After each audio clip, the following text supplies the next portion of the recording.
Tina, the podcast is a surprise. I am super excited to be here with my co-hosts Aziz and Mikhail, except I think we have an Aziz of Destiny today and a Michelon. Is that how we're going to pronounce it? I guess so. And I'm Mikhail Ann. It's still not right. It's still not right.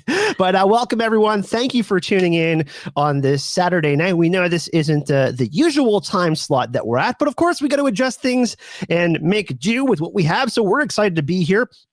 And today we start the second last short story in Sword of Destiny called This Sword of Destiny. So super, super exciting to be here. Of course, if you're joining the pod and you haven't been here before, we have two versions of the podcast. The one you're seeing on YouTube right now, which we go live and discuss everything. And we have cool chat interactions with all of you that are there.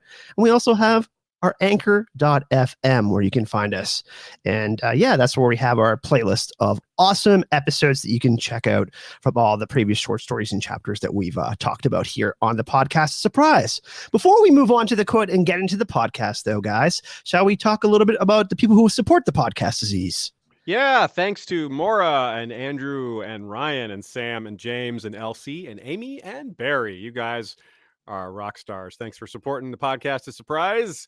We're still a nice small community here. We're growing and having a good time. And yeah, I'm really happy to be here. It's fun to have a different time slot today. Let's see how it goes. It's exciting because we've only got two more short stories, this one and then something more. I think we'll talk a little bit about how we think this is kind of one story with the next short story that we're going to talk about. They kind of overlap. But then we're getting into the main story, the main novels. And Witcher, good news, is coming back at holiday season again this year between November and December. So that's some exciting news. So there are going to be lots of Witcher content going forward. And of course, if you do want to support the podcast, you can do so in the live chat. I spread the love. We share it all three ways. And also on anchor.fm, you can support us with $1, $5, or $10 there on Anchor. So yeah, let's move on with the pod, guys. Mikhail, shall we start off with a quote? Oh yeah, you guys are challenging me with this one. No one can escape their destiny. We thought we just kind of cut to the chase right there. It's a very, when you have one line that summarizes the story so well, you just got to roll with it, right?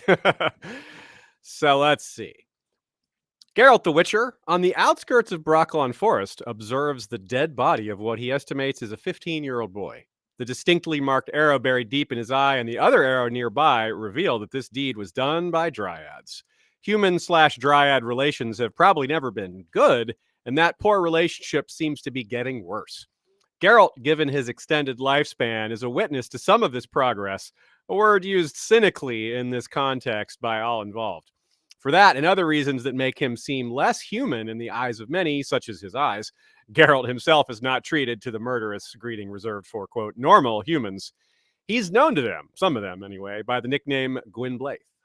This partial immunity and familiarity, this ability to cross into their territory, is part of why he's been hired by Venslav, king of Brugge, to negotiate with Eithne, the ruler of Brokilon. To negotiate with her is a challenge, perhaps so great that it's essentially impossible. For the dryads of Brokilon do not recognize humanity in a manner conducive to treaties and agreements. For one, the dryads don't trust humans to adhere to a long-term agreement because humans themselves don't live very long. To them, what good is a deal marked for all time when all time actually means a generation at most, a human generation, mind you? That is the heart of the matter. Negotiation requires understanding, and understanding requires communication. And how can one communicate when humans are not even permitted in the vicinity of the dryads' home? How can one affix borders when the dryads do not recognize human claims in the first place? How can one find understanding when that which humanity holds most precious, its children, are treated with utter disdain by the dryads? Not only will dryads kill children for mere harmless trespassing, a fact that Geralt becomes incensed over, but they steal children to make new dryads, a matter Geralt has personal feelings on given how new witchers are made. The dryads would have similar pointed questions, however, for this is no tale of good versus evil. It's a rough comparison, but in general, the way humans look upon children is the way the dryads look at trees, as the pinnacle of life, the most sacred spark worth protecting. The disdain dryads show for the lives of human children is in part a response to the disdain with which humans treat nature. Not to mention the dryads themselves, who, not unlike the elves and so many other species we've seen, have been pushed to the brink by human expansion. So many forests and the life they support are destroyed for human expansion. To them, human expansion is akin, in effect, to genocide. Where humans go, death follows. Thus, they must be slain first. Thus, to humans, it could be said that Brokilon is death, but to the dryads... No, Brokilon was alive. Insects buzzed, lizards rustled in the grass underfoot, iridescent beetles scuttled, thousands of spiders tugged webs glistening with drops of water, woodpeckers thumped tree trunks with sharp series of raps, and jays screeched. Brokilon was alive. But the man called Frexinet, previously known to Geralt, is barely so. As the Witcher comes upon him, he's dying from an arrow wound, one whose source we needn't explain, given what we've just explained about humans and how dryads feel about them entering their forest. Geralt, too, is wondering why on earth Frexinet would enter the forest in the first place. He's no child that doesn't know better. All adults in the general region, and even those further out, know the danger of Brokilon. It's not as if hostility between the species is new, let alone the forest itself, which the dryads have claimed since prior to humans existing at all. But Frexinet is not ignorant of the danger. He went in bravely, despite it, because a person who values the future of their country when their country lives under the feudal system knows that many people die when the throne isn't stable. And indeed, that is what's at stake. Or perhaps it's just what he says later, that if he comes back without her, this princess, they'll kill him. So we'll just go with both. Indeed, this story tells us that Pavetta has drowned off screen along with Dooney, and their daughter is the only heir to the throne of Sintra, and she's somewhere in these woods.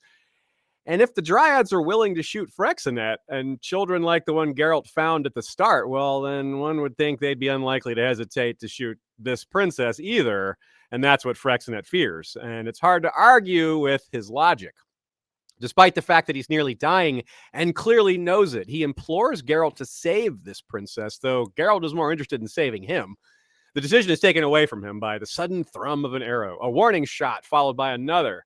Before the warnings become attacks, Geralt yells out to them in the Elder speech, declaring the nickname their kind has given him and holding his hands in the air, a gesture of surrender that even dryads will recognize.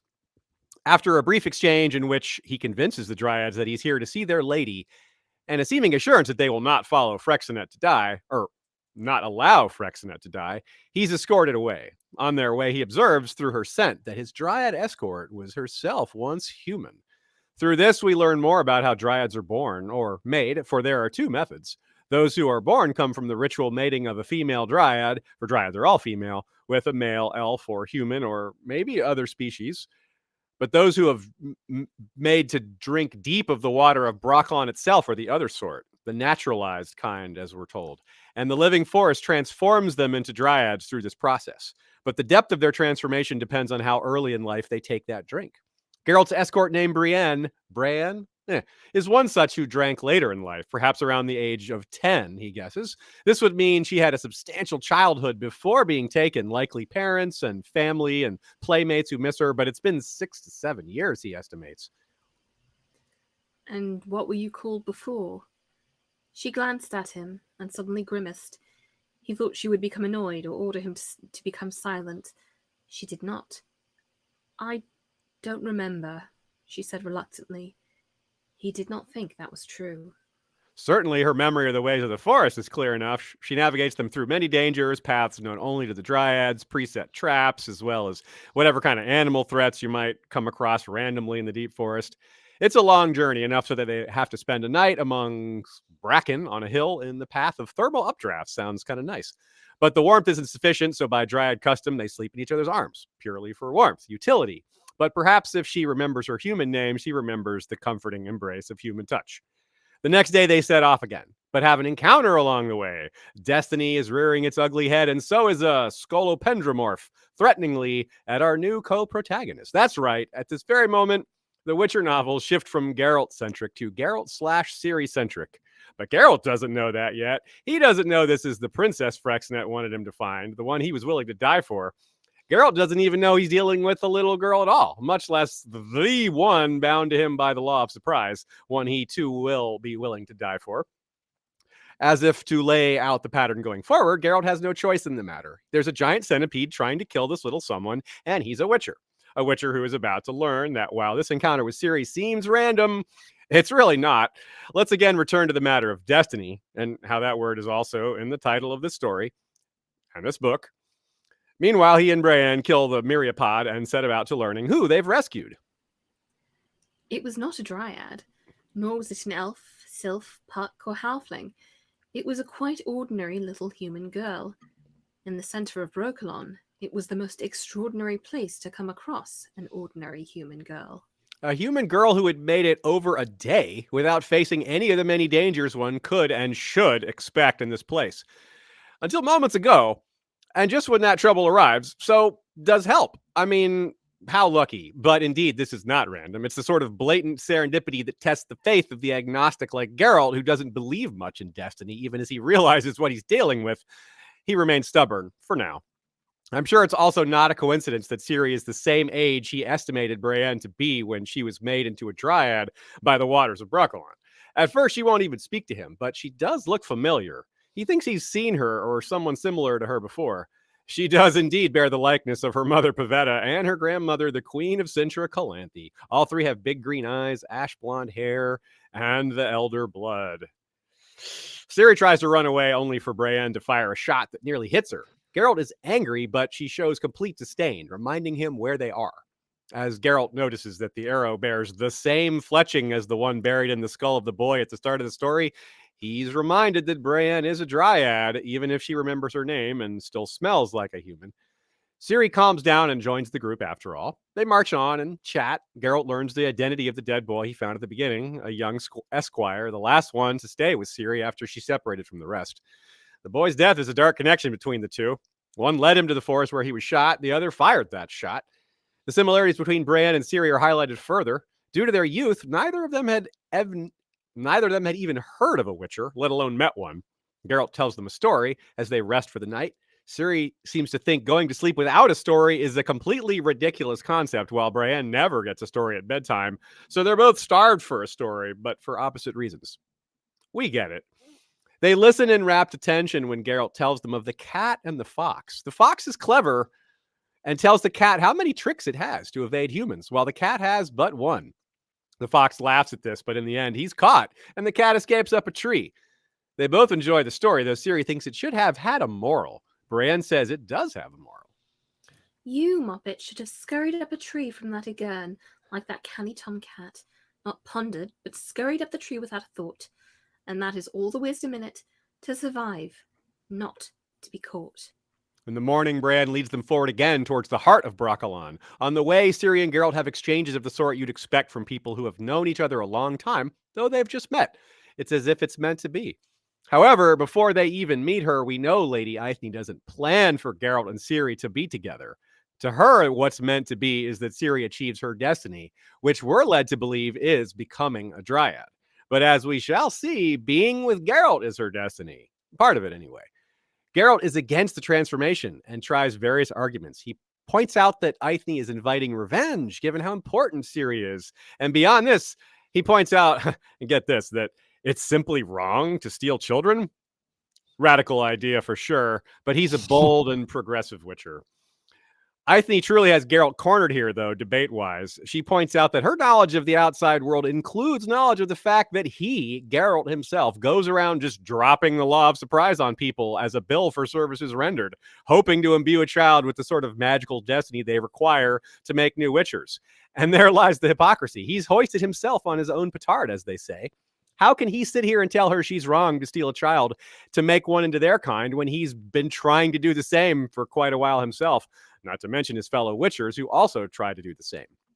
Worse, though he doesn't know it yet, he's literally stolen this child via this exact method, as we saw back at a certain banquet that asked a question of price. If he knew, perhaps that would be his argument. Hey, Aithne, you can't steal this kid because I've already stolen her.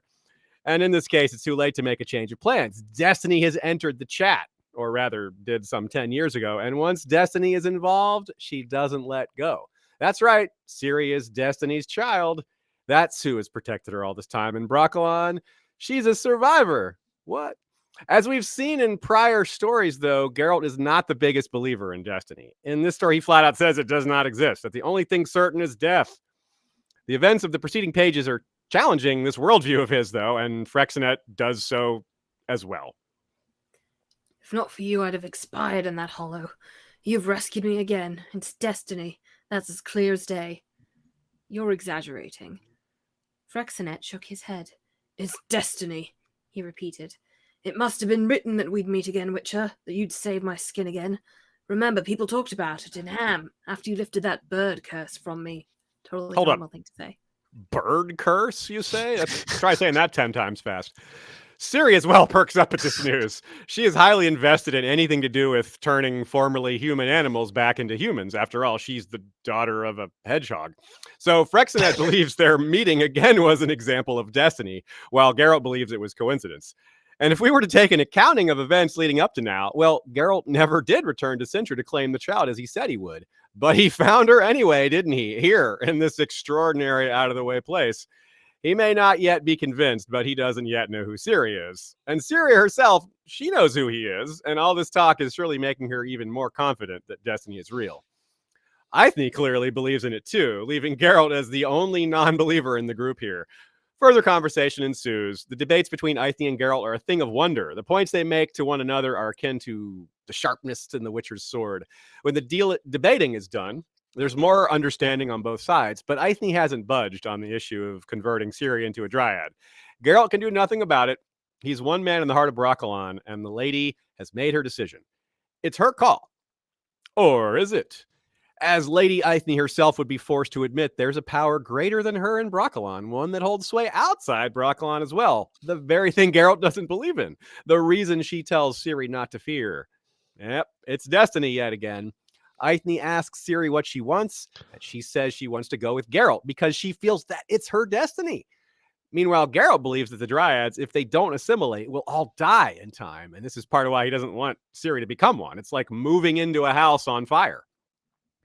A silver cup is brought forth, containing the waters which transform a person into a dryad. Geralt has seen the process before, and it's terrible. He doesn't want to see it again. And he demands, "Why are you making me watch? What's the point?" She answers, I want to show you what destiny is. I want to prove to you that nothing is ending, that everything is only beginning. He is not moved and begins to say farewell, but again, Eithne traps him with his own words. If he cares so much for this child, how can he leave now? And where to in such a rush? Ciri herself says nothing and does not cry, but her body language communicates quite a lot. Until the end, the Witcher said, nodding. Very well, Ciri. You will not be alone. I will be with you. Do not fear anything. She asks Geralt to read what's on the cup, and it says, "The sword of destiny has 2 blades. You are one of them." Then Ciri drinks, and nothing happens. No convulsing or pain, not even a cough. That should be the end of it, but it's not. And instead, Eithne asks Ciri again what she wants to do: remain in Brokilon or follow your destiny. Take note of that phrasing. Eithne says stay in Brokilon or follow your destiny. Now, before Ciri drank, Eithne seemed to indicate that Ciri's destiny was Brokilon. It seems the result of the water drinking ritual was not what Eithne hoped for, though perhaps it wasn't a surprise either. Bottom line, Destiny has not selected Ciri for a dryad future. Destiny had selected her for, well, let's keep reading and find out, shall we? For one thing, this particular story isn't even over yet. As Ciri might say, it needs a moral. Geralt doesn't, upon hearing that Ciri wants to leave, Eithne turns away and announces she wishes to be alone. Not an unexpected request from someone who has just been severely disappointed by a false hope amidst so much loss. Geralt doesn't leave, though, and tries to offer thanks for the charade. He believes Eithne was merciful, that she gave Ciri regular water and just called it the water of Brokilon, for how else could it have not have worked? She is not happy with the implication. He still doesn't get it. This was no vulgar trick, to use her words. This was destiny, and she's kind of exasperated that he's continuously refusing to accept it, despite this overwhelming evidence. Not to mention that she's quite sure it exists, and Geralt's track record at disagreeing with older, powerful women on the subject of magic is pretty poor. But she does respect him, respects their shared struggle with human civilization and his dedication to protecting intelligent species. So she continues to explain to get him to stop thinking so much, to stop rationalizing his denials. And she shows him the cup, offering it to him to prove it really is the water of Brokilon. He pauses, slightly confused, because he's so certain this can't be the water of Brokilon, and he knows that even if it was the real water, it wouldn't work on him. So what's going on here, he thinks. Yeah, he drinks, and while it doesn't make him a dryad, as expected, he does pass into a dream state. The medallion quivers, magic's happening, and Eithne, like a spirit guide, tells him to look at his destiny, to remember. He sees visions. At first, he's back in Sintra at the banquet with Calanthe at her court. He sees Pavetta and hears himself promise her to return in 6 years. But it's been about 10, and he never did. Next, he sees violet eyes, purple smoke, Beltane, Yennefer. Eithne speaks. The nothingness and void in you, conqueror of the world, who is unable even to win the woman he loves, who walks away and flees when his destiny is within reach. The sword of destiny has 2 blades. You are one of them. But what is the other, White Wolf? He continues to deny, claiming the only destiny is death, but the visions do not relent. Next, he sees Ciri's grandmother, the Lioness of Sintra, Queen Calanthe, in silvered armor, bloody and dented from terrible blows. She says, The sword of destiny has 2 blades. You are one of them. Is the second death? But it is we who die because of you. Death cannot catch up with you, so it must settle for us. Death dogs your footsteps, White Wolf, but others die because of you. It is a terrible implication. By denying destiny, great pain and suffering are brought upon the world. Ciri's impulsive, childish actions caused the death of several men, but Geralt's actions have caused far more harm, apparently. And while one can perhaps excuse a child for not knowing better, Geralt is, well, old, but not too far gone despite his unrelenting stubbornness. He can be saved, not by the wise Lady Eithne or Yennefer or Nenike, certainly not Dandelion, not in this anyway, but through love at best, and failing that, purpose. This was the lesson of villain Trettenmirth, a sterile being who nonetheless became a father. Sound familiar? You can save him, child of the elder blood, before he plunges into the nothingness which he has come to love, into the black forest which has no end. Ciri doesn't just need him, he needs her. The next thing Geralt and Ciri know, they're waking up far from the heart of Brokilon. Ciri knows exactly which way to go, however. Geralt, thinking of her bloodline, agrees that her inner compass is probably the best guide. Bantering away, eventually they come to a fork in the road that Geralt recognizes. So he decides they no longer need her inner compass, but Ciri insists they not take the familiar road. He doesn't take her advice and quickly regrets it. They're suddenly surrounded by men who are trying to look decent, but not doing a great job of it. A tree has been felled by axes, and there a merchant caravan has been slaughtered brutally. The men claim it was done by dryads, and that the king is sending a druid to assist in the matter, but Ciri points out that a dryad would never chop down a tree, and she's not wrong. Indeed, they've stumbled on a false flag operation. These men who used to work for Frexinet are after revenge over his death and Ciri's. So they've slaughtered a bunch of merchants and tried to make it look like dryads and didn't exactly do a good job of it. The lioness and the wolf are thus in danger, as these killers can't have the truth come out. And so we return to the tale of the cat and the fox. Up the tree, Ciri goes like the cat did, while the fox turns to its many tricks to get out of the jam. He uses magic to create a diversion. He pretends to be blinded and slays several of the bad guys. However, there are a lot of them, and they have bows, which he finds trained on him after killing their leader. But the bowmen also have bows trained on them, and the help of an illusion. Soon enough, the entire group of mercenaries is dead. Geralt recognizes the arrows of Brienne, and the druid Mouseack shows up, who seems to be responsible for the illusion.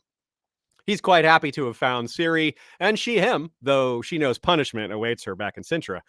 Mouseack informs Geralt that Calanthe has broken off the arranged marriage without explanation, so okay. Mouseack nicely picks up where Eithne left off, trying to get through to Geralt that destiny is real. That child, Geralt, is linked to you by destiny.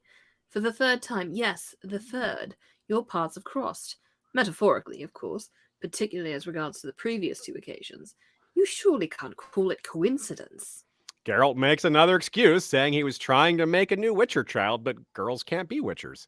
Mouseack does the equivalent of rolling his eyes. Listen, any fool, including you, may demand a vow, may exact a promise, and not become remarkable because of it. It is the child who is extraordinary. He tells Geralt that what he wants ceased to matter the moment Ciri was born, that he doesn't bloody matter.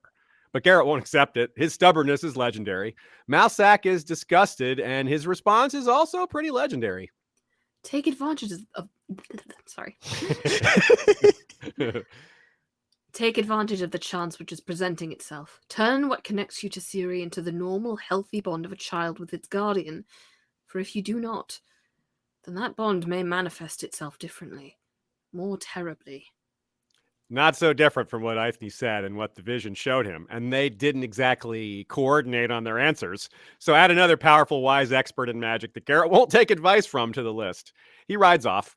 Ciri awakens somehow and implores him to stay. She shouts after him that she's his destiny. He thinks that a life with him is a life of death, and he doesn't want that for her. But as Mouseack said, what Geralt wants doesn't matter anymore. No one can escape their destiny.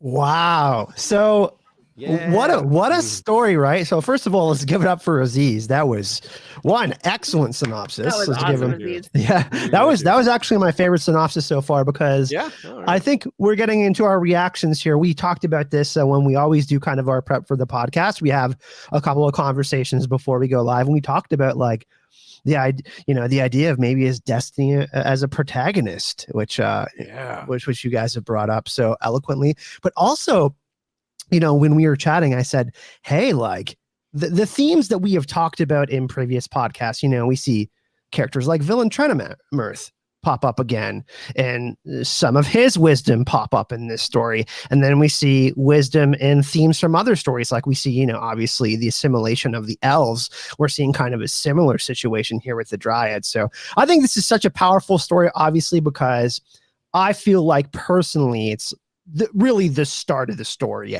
because we're really getting into kind of the main story arc. But yeah, I would love to hear, of course, all of your thoughts in chat. Feel free to chime in chat. And of course, Mikhail and Aziz, what was your reaction on the short story? I know we always say like, hey, this wasn't my favorite short story, but this was always one of my favorites because of the two-parter part of it. And because of Ciri, I mean, we get a cool introduction of Ciri here, and also just the setting is so cool, right? There's so much lore and history and this kind of mystical element about the setting of all of this. It makes it really feel like we're inside the world of The Witcher in this story. So yeah, what do you guys think? Go ahead, Mikhail. Yeah. I didn't know I was supposed to pass it along. I thought one of you was just going to jump in. If I ever grow out of my like childhood, I need the teacher to call on me. I'll let you know. Mikhail, you're next. Let's raise your hand. No, I love this story. I think it's also, first of all, it's a really easy read. Despite its length, it just flows really beautifully. We start off with some, we get to the point pretty fast. And I mean, the first line is just like, an arrow based literally. And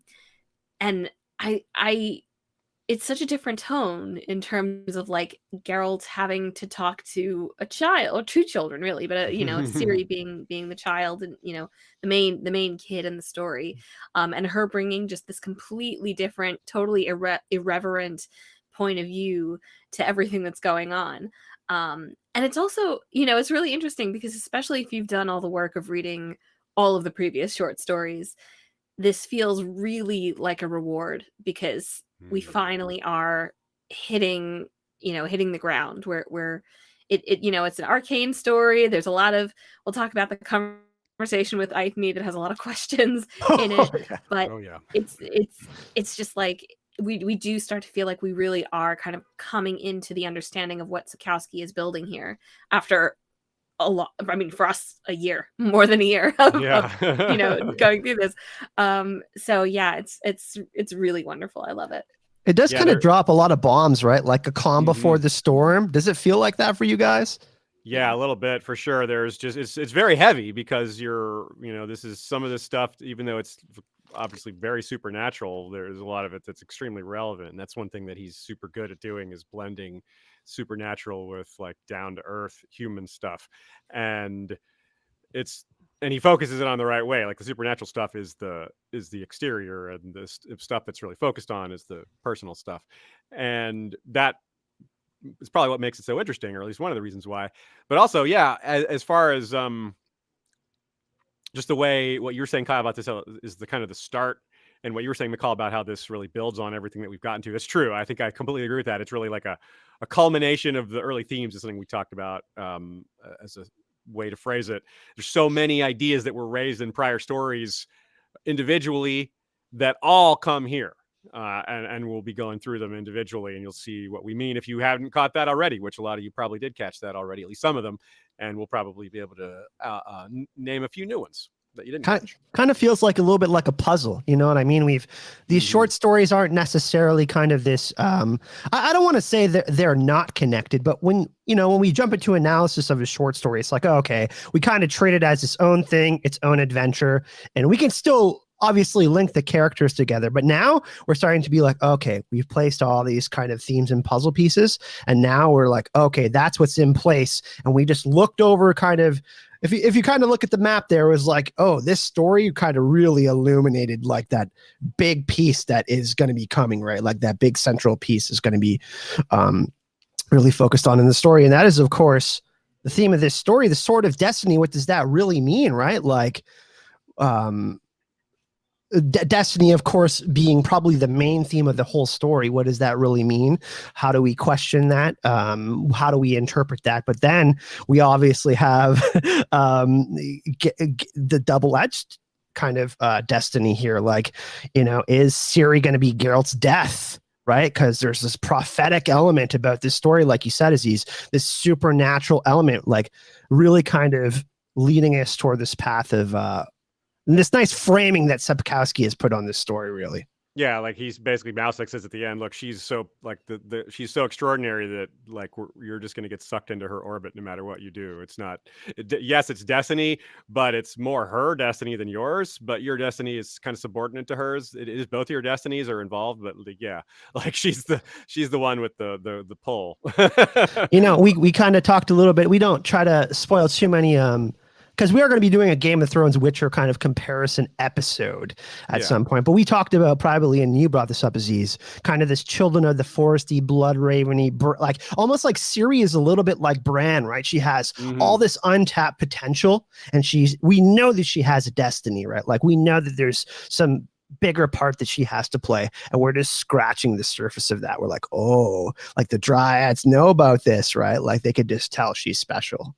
It's the Chekhov's gun concept. Like, it's Chekhov's really powerful child. I mean, you're not going to kill that kid, like not early anyway, if at all. So you gave them great powers. So yeah, it's you may not know exactly what's coming, but it's something.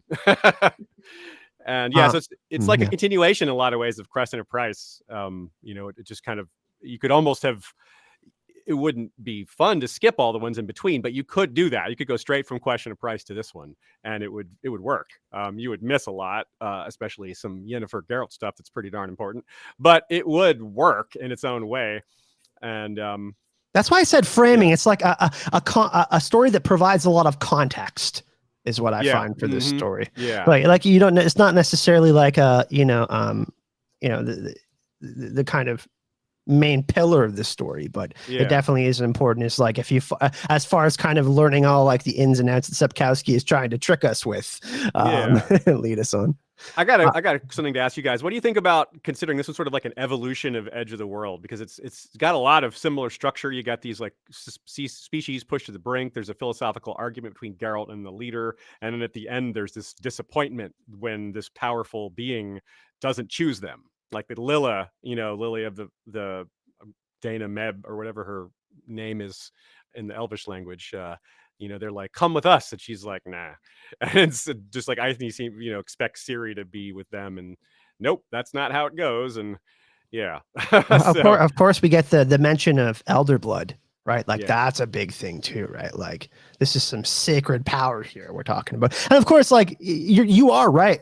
We talked about this probably, and Mikhail, you can kind of riff on this too. Like we talked about kind of the dryads not necessarily having to agree with everything that happens in the outside world, but they still have an understanding of kind of the kind of bigger inner workings, like, you know, the conjunction of spheres and all of that kind of stuff that's happening in the background. Like they understand what's going on with nature in the world, and they understand that Ciri is kind of important to that part of the story.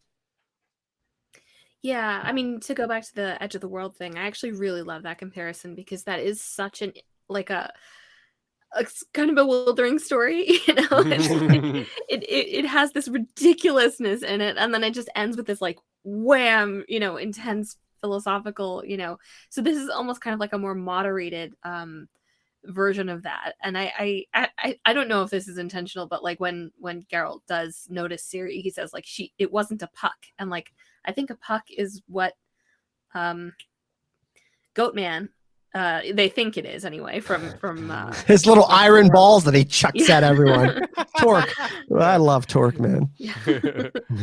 Yeah, so I mean I really love that, and I think it definitely we get kind of I think a little bit more involved and more nuanced conversation between Eithne and Geralt on the subject of, you know, man and destiny and all that. I agree with the word evolution from Aziz. You, Mikhail, like not to say the edge of the world like isn't an important story. It is more silly for sure, but this one feels more heavily weighted, right? Like it feels like more serious, even though like the serious? You see what I did there, but serious. But yeah, it kind of, you know, I don't want to kind of just play what happened to the elves, you know, assimilation and kind of them having to move to the outskirts of the world, and them kind of, you know, being trampled upon when they were, you know, kind of these first beings that were really, you know, their civilization has kind of crumbled.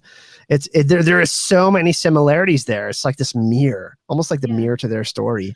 Well, you can see it as two different, I guess, responses to what they both view as occupation, right? Like, so either, you know, you have the elves are certainly fighting, and they're responding in some ways violently, but ultimately they're like hiding in the mountains and struggling to survive, whereas, you know, the dryads are just like here and no further, you know, and like responding with, I think we're meant to agree, is excessive violence against kind of people without consideration of you know, any trespass they view as violence against them, not considering kind of where it might come from.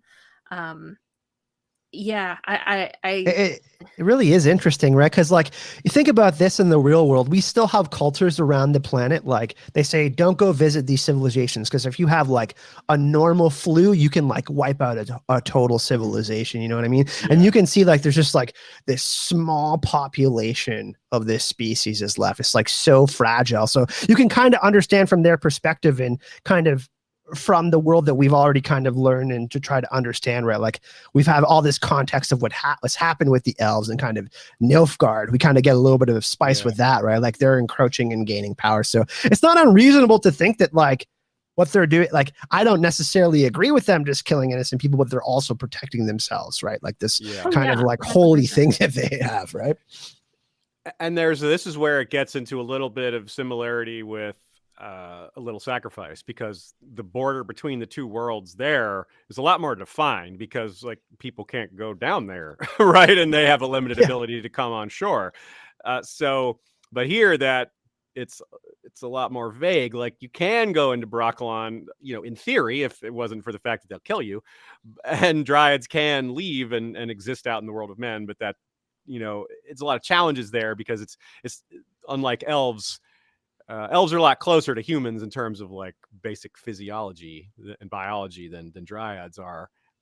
So, and then going even further is the little sacrifice, whatever those creatures were, the Vodnioi or whatever, I forget the name. People are saying metachlorians in chat. Yeah. Ciri has, you are the chosen one, Ciri. You have metachlorians. Yep, they're just measuring her like, oh, midichlorians. Yeah. Also, off the charts. I've never seen anything like this monster. Also, one thing that we'd like to mention here, Morally, she said to Michelon, Aziz, and Kylian. I guess I'm just gonna go with it. This story feels like the calm before the storm, and to watch the growth of Ciri's character as the story moves along. Yeah. Let's jump into some of the themes, because I really love what especially you, Mikhail, had to say about Ciri. You had some really good points about her, and yes, yeah. Yeah, I love the idea that, like, I mean, first of all, it's kind of this is a little bit going into influences, but like the Little Red Riding Hood parallels with the story are like, well, I shouldn't say that they're blatantly obvious because I full up missed them the first time, and then the second time I was like, oh, she's wearing a red hood. Oh, thank you, Andre, for dropping that very obvious hint. But like, it really is kind of a story of, and we'll talk more about like the Little Red Riding Hood influence, but as far as the idea of innocence lost, which is always a big theme with Little Red Riding Hood, that's definitely like a huge part of Ciri's story, and something that I think the readers go through with Ciri also. Not to spoil anything, but Ciri does grow up and experience a lot of things through the course of the Witcher books, and she kind of comes to recognize like that, or echo a lot of what is said about Geralt in this story. And I, to go back to the idea of destiny, I kind of like to view it as sort of like the selection of the story's protagonist, and like Little Red Riding Hood is not necessarily like an empowering story for Little Red Riding Hood.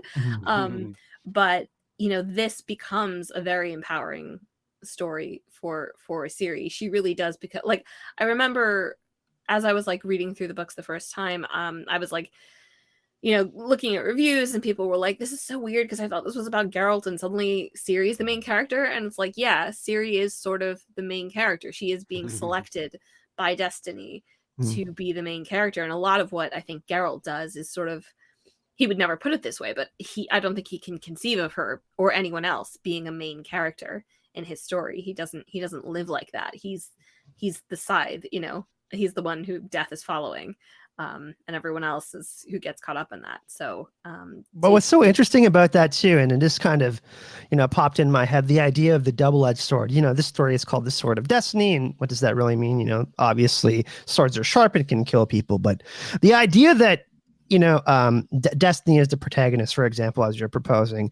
The idea that Geralt and Ciri both come from very different walks of life. Ciri is this kind of, I don't want to say naive, but she's this young girl. She's this princess. She's super special. Not to say that Geralt isn't special, but he's this older guy. He's lived this long life and experiences probably as much as you could as a particular person could in the Witcherverse, right?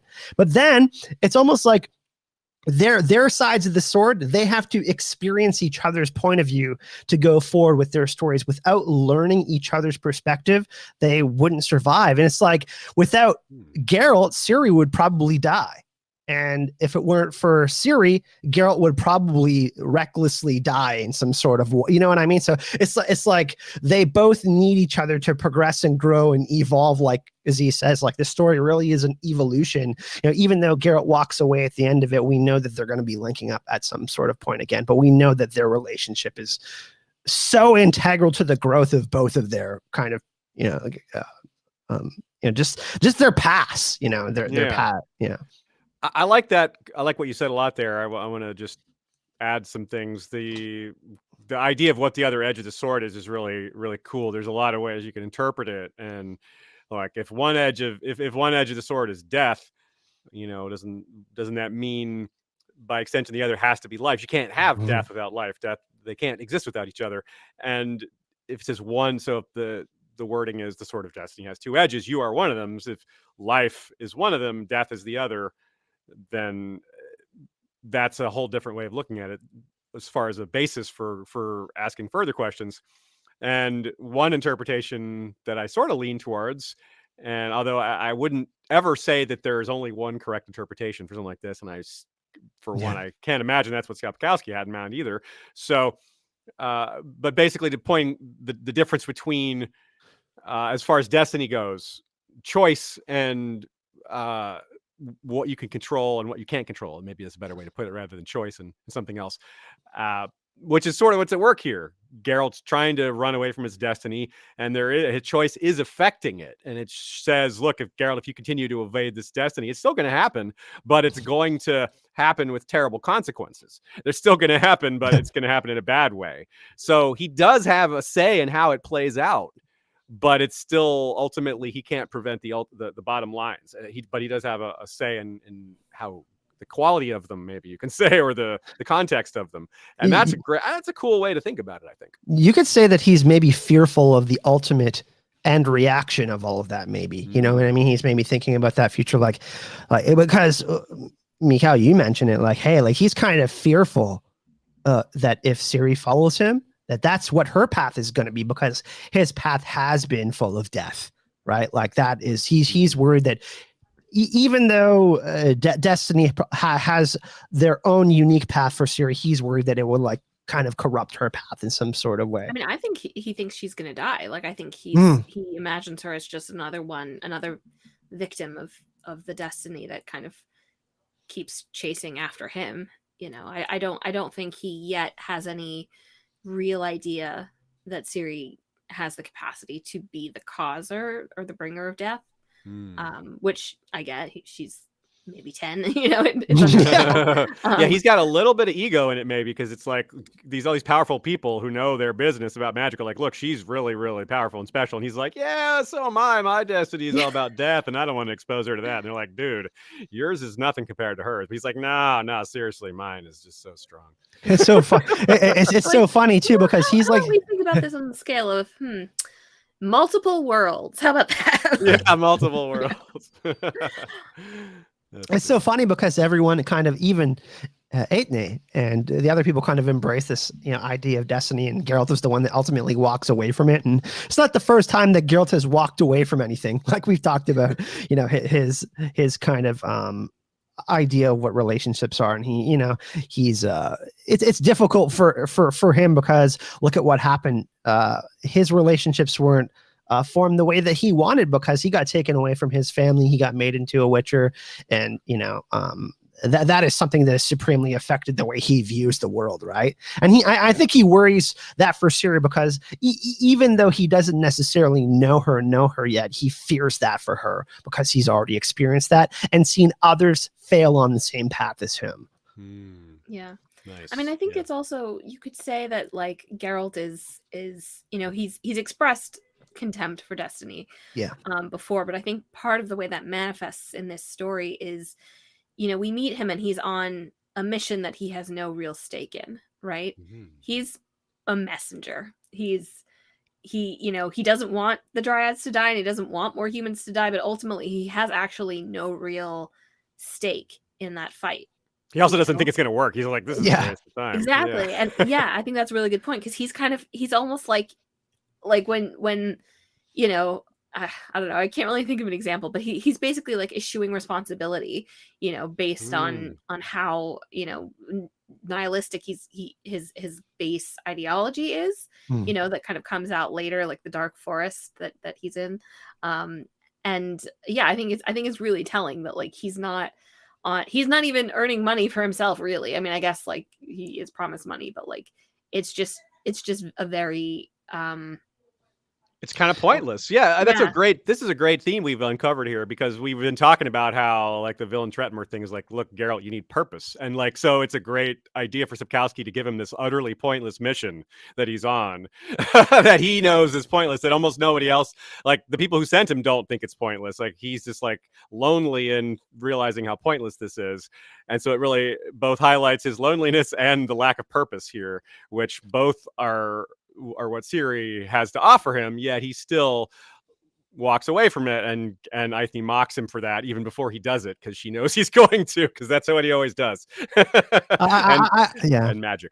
I still feel sympathetic for Geralt, because he's like almost 100 at this point, you know what I mean? And I don't think his thinking is necessarily wrong, that he knows that, I mean, he's seen war, he's seen conflict between all of these kingdoms. He's talked about politics and how he doesn't want to get involved in that. So to a certain extent, I mean, all of his experiences have shaped his worldview. So it makes it even worse, because Geralt has experienced so much. And then there's this thing like this destiny in Ciri, this really powerful part of this story. And it's like, he's like, I've pretty much experienced it all. Can this really be like, so I can kind of see why Geralt sees it that way, but I mean, things are going to change soon, though, I think. It's not really an indictment of Geralt. It's more like a commentary on his mental state. Like, he's wrong, but like, certainly you do get why he feels that way. Yeah, it's but not selfish wrong. It's right. It's just wrong. Exactly. He's almost like, I mean, his intention isn't malicious by leaving her. It's never malicious, but it's almost like a noble but very condescending, like, like I alone have the ability to change these people's lives, and and it's not like he doesn't have evidence for that. It's just I think it's really interesting that throughout pretty much this entire book he keeps having arguments in which he's wrong. And he argues well. It's good. It's like he doesn't just like get stomped down immediately. Sometimes he does, but it's I enjoy the process because these philosophical discussions are great. Like Sapkowski's so good at writing them.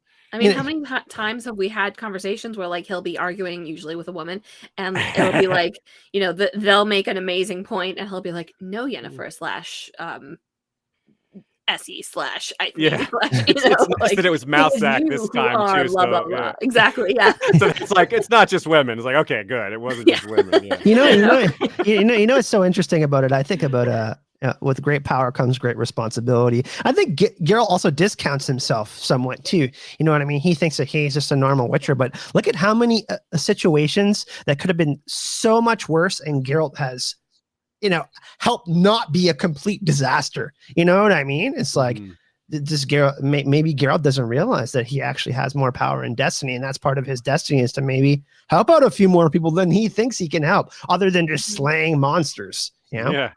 What did you guys think when you first saw this title before you ever read the books or anything? Like, did you think it was a literal sword? I did. I mean, I just didn't really think about it that much, but I was like, oh, a sword of Excalibur? Yeah, like if I thought about it more, I might have been like, that's probably not a real sword, probably a metaphor, but I didn't, and then it was like, oh yeah, of course. But what did you guys, do you have any thoughts on that, or was that just I wonder how other people took that?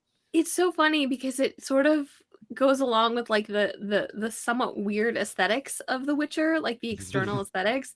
Like the covers are not like this is a unique fantasy story. The covers, at least in America, are like this is the most generic bullshit fantasy you could ever, and like Sword of Destiny just sounds like something that like there must be like a million fanfics, all respect to fanfic writers, but like, it sounds very amateurish. Like there is a destined sword, that the main character will find, and this will invest them with power and blah, blah, blah. And it's just so not at all that even remotely that I still have to like remind myself that I'm like, no, this is talking about something way more complicated and thematic and like, just really significant. Like they shouldn't when they market this again and when they publish them again, please do not put a sword anywhere near the cover because the sword is not the point. There are very Arthurian tropes though that do come up later in the story, but Sapkowski is so similar to George R.R. Martin in the way he kind of inverts things and kind of tries to keep you guessing and throws in these red herrings and makes you want to think that that's just like some traditional portion of writing, which it kind of is, but then he kind of flips it to make it, fit a particular narrative. Can you imagine like a picture of a sword and on one side of the image it says you and the other side it says question mark? Like oh my god, I think I want that on a t-shirt now. Yeah, we got to make that one. That's good. I see or Ryan not even a question mark, like the emoji. Yeah, just like the thinking like Ryan in chat says he thought it would be a literal sword, and then he wrote pick of destiny, like sword of destiny. Yep, I think Kyle and Jack Black's adventures in Brokilon Forest would also be interesting. Jesus, what's going on in chat tonight? You guys are crazy. I'm glad you guys are having fun. It's podcast of Surprise After Dark, apparently. Is that the label that we're going with now? Okay. I mean,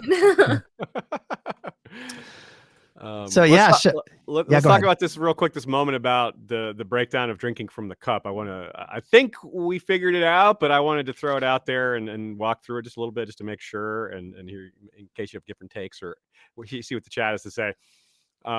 So as we put it in the synopsis there, I think we thought Eithne maybe suspected the water wouldn't work on Ciri, but she kind of hoped it would because to her, if you think about it from her perspective, this is really interesting. You're Eithne. You're the ruler of Brokilon. Your culture's doing badly, and this girl just survived through the forest, your forest with the elder blood, and she shows up, and you've been getting sick kids and not enough children of your own naturally born species and all that, and this girl just shows up in your forest and all that. Like you're gonna think it's for you, if you believe in destiny. So to have it turn out to not be for her and for her people has got to be like a real dagger. And I think that's just an important, like, tragic element to the story that maybe isn't super clear. And that explains why she says, Geralt, she's like, you say something is ending, but something's not ending. Something is beginning. And she thinks that something is for them, for the dryad, like a resurgence or something.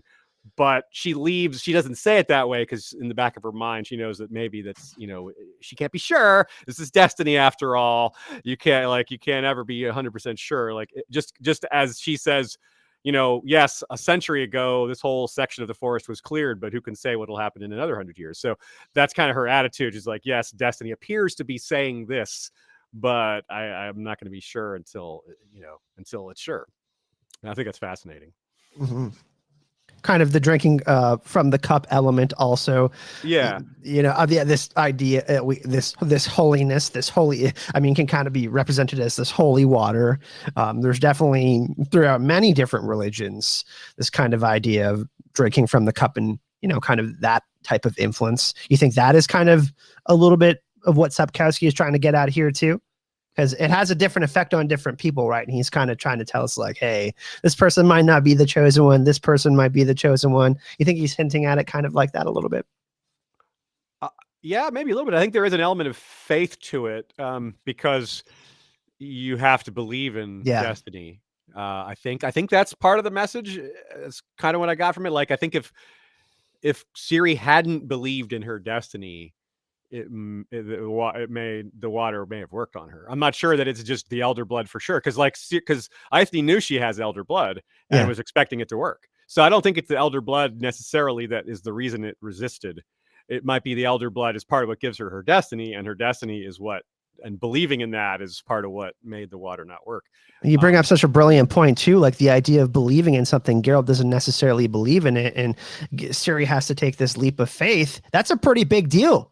Right. Yeah. Like Geralt keeps on going back to these kind of negative habits that he has, and it's really stopping him from progressing evolving into a better person, essentially. Right. Yeah. He accuses Eithne and the dryads of kind of being stuck, in their past, and it is very poignant, the scene with Eithne, because it's one of those classic Sapkowski scenes that you're like, this is really smart. I have to read it like 6 times before I even start to understand what it means. But it really does have that, I don't know. I read it as Eithne kind of, I agree she suspects it might not work, but I think it's very, very difficult for her to realize that she might not be, she views herself as destiny, the last dryad of Brokilon, as keeping this culture alive. And I think she gets a glimpse there that might not be the plan that destiny has. She might not be one of the main characters in the story of destiny. And I think it's, I don't really like Eithne because she is so kind of like, well, this child is mine now. And it's she has a family, but okay. It's more like, I think she exhibits more respect than likability. Her arguments are good, or make sense. You can kind of understand her perspective. You put yourself in her place. You can kind of be like, I guess I would probably do that too. It's just hard to do that though. It's hard to imagine yourself in a species that is one gender that has to take, mate with other species and sometimes steals them. That's just hard to fathom. But it is, in this context, it's really interesting because of the whole "that's how witchers are made" thing. And Geralt's like, can't really get on your case too much for that after they point that out. Yeah.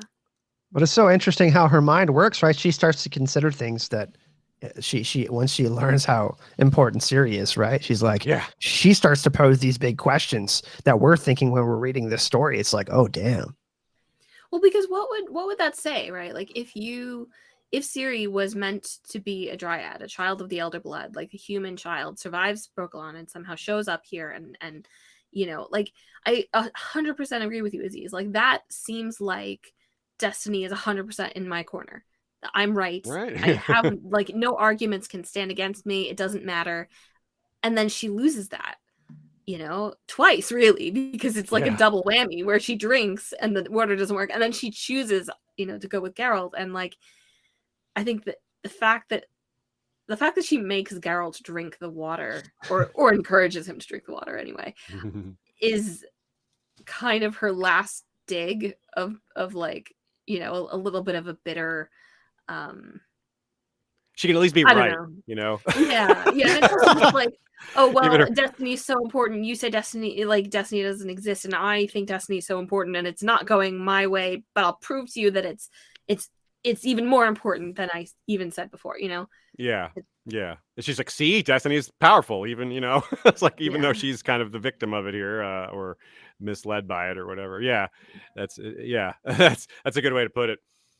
Macrophage in the chat just said, I try to imagine a meeting between Neneki and Eithne. And I'm just imagining blood on the wall. That's a power couple right there. They just need to talk about plants. And that's true. Like, that's don't true. talk about power or like people. But Neneki picks plants. Oh, yeah, it's true. Yeah, maybe that would be bad. I don't know. Yeah. Maybe they could deal with that parasitic oyster together. The parasitic oyster. Let's run through some of these recurring themes. We don't have to explore each one of them because we've done so in the past throughout these episodes. This is what's so fun here, is that it's a culmination of these things, as we said. But we've got a little quote to start off it here. Yeah. You have captured the whole world, man. You are everywhere. Everywhere you introduce what you call modernity, the era of change, what you call progress. But we want neither you nor your progress here. Yeah, we've obviously seen that sentiment from a few different places, not just the elves, but also the shapeshifters in Eternal Flame. And there's got to be some other ones. I can't think of any off the top of my head, but just, there's other ones that have been mentioned that we haven't been front and center. Yeah, I mean, even that like the what's dragons, his name? Aglaval is all progress, right? Like modernizing and getting the pearls and Great point. Yeah, the progress thing is huge. Like progress in quotes, where it's like it's not progress so much as change, right. And change isn't always for the better. Like progress sort of implies things are better, but it's not. But and progress usually requires a lot of death particularly in The Witcher. Yeah. This is more like the bad blood is getting worse, right? Like these things, these unresolved issues are getting touchier because they're unresolved. Like the differences between the species that have caused them so much conflict. It's been 100 years now, so Geralt thinks of things like fewer warning shots, or not 100 years, but whatever. It's been a long time. And I think just expects that Frexinet is a scalp hunter. She's like, well, he must be a scalp hunter then.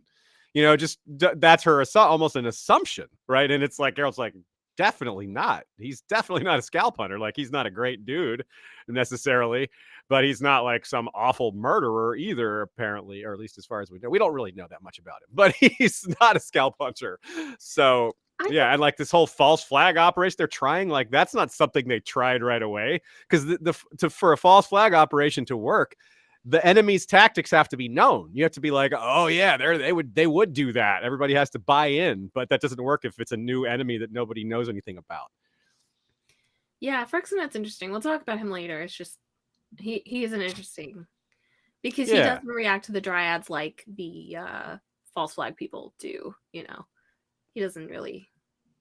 But also, there is something about him that is like, I'm not sure you're a great guy. I'm not sure why. I don't know why, but it's like, is he like the example of something that passes for decency because like the bar is so low, or is he? Maybe, Is he just passes? Is he just like on his best behavior because he's a little grateful to have survived, or I don't know, like Yeah. he's just resigned to his. It's hard. It is hard to say. I mean, I guess I'm kind of getting ahead of you said we talk about him later, and here we are doing it now. But yeah, you're right. I have shared that same confusion. It's like, yeah, I'm not sure how to judge this guy. Maybe we don't need to, but Good thing he comes back. yeah.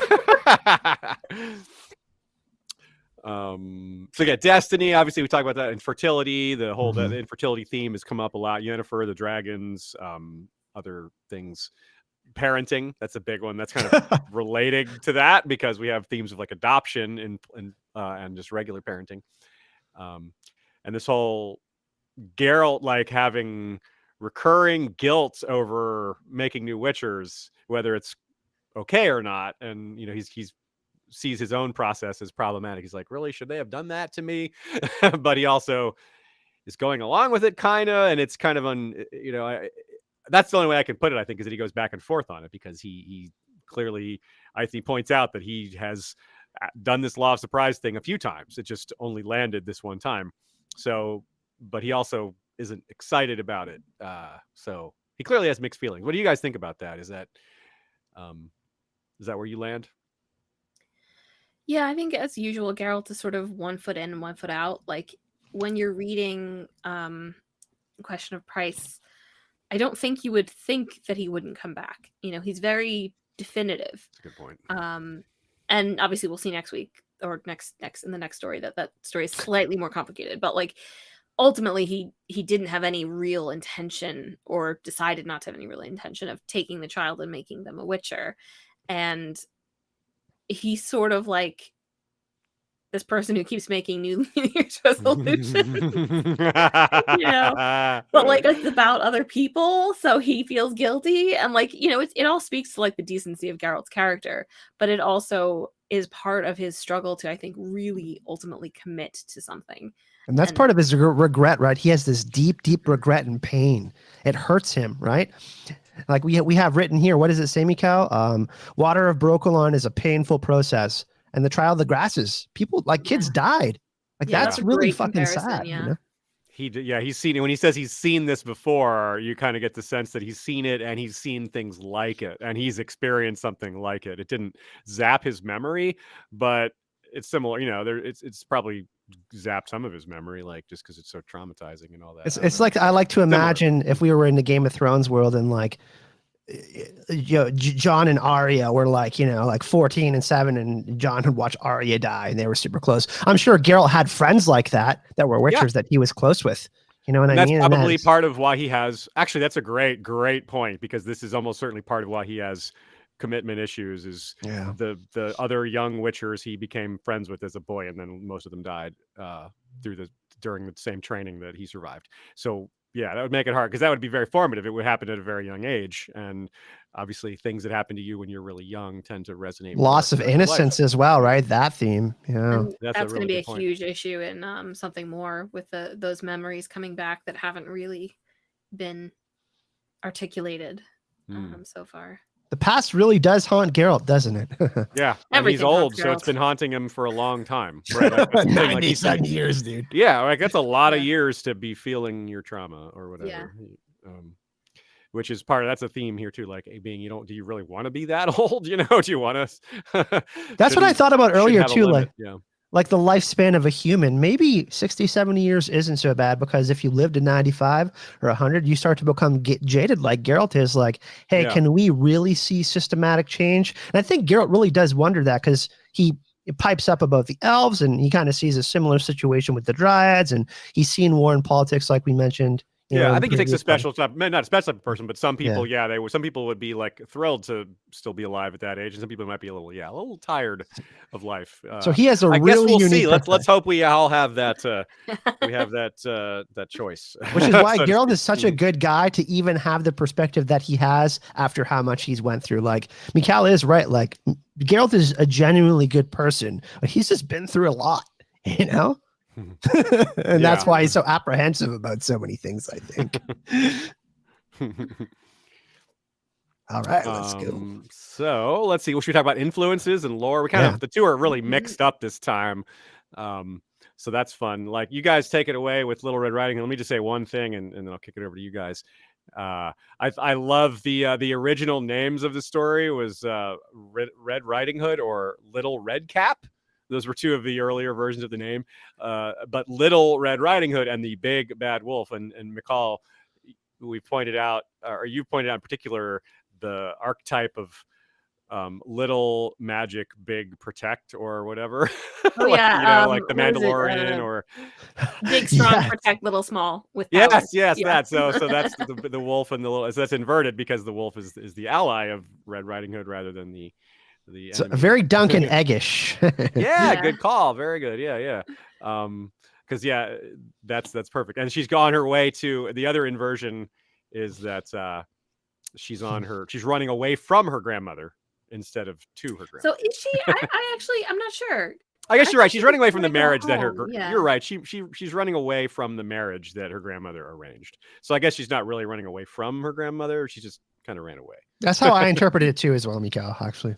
Right. Yeah, but Okay. So maybe that one's a stretch, but But I love the Little Red Riding Hood parallels in the story. I think it's so interesting. Like it, the fact that the wolf is the protector and the wolf is the person who ultimately ends up guiding her both into and out of the forest. And like I kind of view Eithne as sort of a twisted grandmother, character. Nice.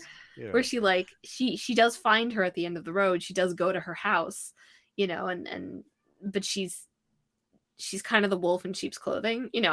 That's a bit of an exaggeration. I think it's not like evil, but she is definitely. She has ulterior motives for Ciri. Yeah. She's not everything that she seems to be. And she loves Ciri, but also puts her like in really precarious situations. She wants to devour her, really. I mean, she wants to subsume her into the dryad life, and make her literally, as we know, stop being Ciri. So like there's stuff there. My favorite one though is and obviously there's the loss of innocence, which is obviously Little Red Riding Hood has always been a don't stray from the path, child, because you will be raped by a wolf. Which also actually ties into one of the first lines in the story when Geralt's thinking of all the people who are victims of the dryads, and he says like, never mind that you are 6 and we're distracted by a field of flowers, which is also part of the Little Red story where she wanders off the path because she wants to pick flowers. Ooh, nice. But my favorite one personally is when at the end when Geralt pulls out his medallion and he tells Ciri to touch it, and so I'll read it. "Oh," she said, opening her mouth, "what a dreadful wolf! What fangs he has!" And I was just like, "Oh, what teeth you have! That's right there in the story. I love it so much." That's great. That is awesome. Yeah, but the idea of the white wolf also being this kind of protector too, Sapkowski kind of flipping it around, and you put Fenrir in here, which I find really interesting. In Norse mythology, Fenrir is, of course, he breaks these chains, this Sleipnir. He's chained to the earth because he's so powerful. The dwarves think he's literally going to destroy the earth and bring Ragnarok. And if we can kind of flip it around here, Geralt is, he's going to try to save Ciri without spoiling too much. But we got this kind of sleeping wolf in Ciri, this power. It's going to be unleashed. And that's in relation to the prophecy as well. It even talks about the changing of ages and the moons and this conjunction of spheres.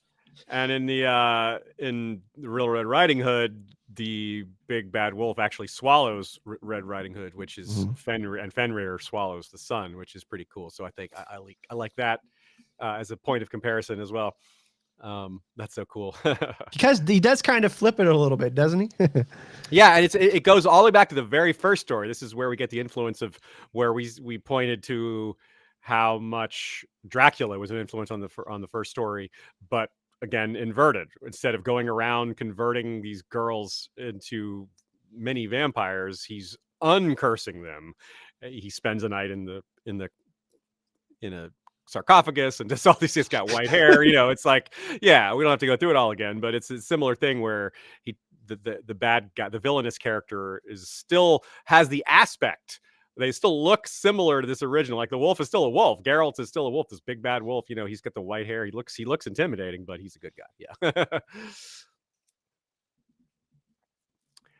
So what do we have with this Wild Swan's Tale? This is cool, right?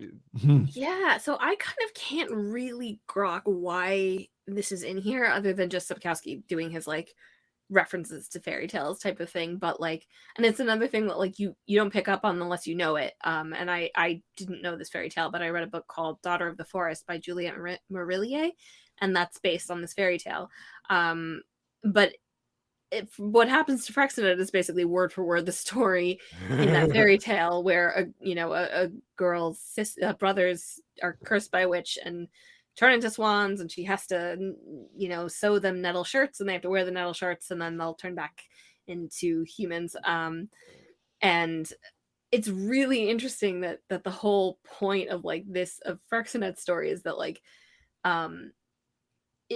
that's not, I mean, technically, yes, they were some of those details were there, but like the whole point is that like, all these ridiculous fairy tale elements, like the shirt didn't work, and then people had decided that a cormorant wasn't romantic enough, so now he has to be a swan, and there has to be 11 other brothers, and like it like that is something I think that's really interesting as a commentary on sort of what Sapkowski is doing, and like the idea poking fun at fairy tales, literally. Yeah, fairy tales, and also just the way people perceive stories, I think, is like the narrative as a whole, which also kind of reflects back to Ciri's commentary on like, well, it's not a good story if it doesn't have a moral, It is really funny that you mentioned that about Sapkowski, because there are so many fantastical elements about stories like even the story of Jesus Christ. I don't personally believe it, but people literally believe he was risen, and all of these things. But like these stories were like 2,000 years ago, and as time goes on, they become more and more and more warped, and people start to believe these more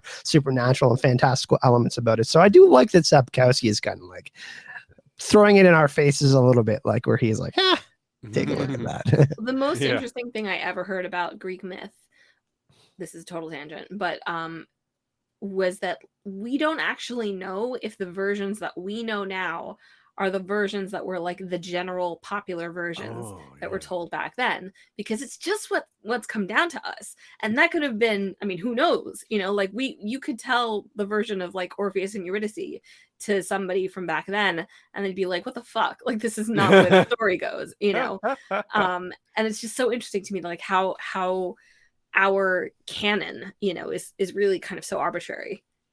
That is a fantastic segue to our next section here, which is a character that is referenced here in this story that has endured for 9 centuries.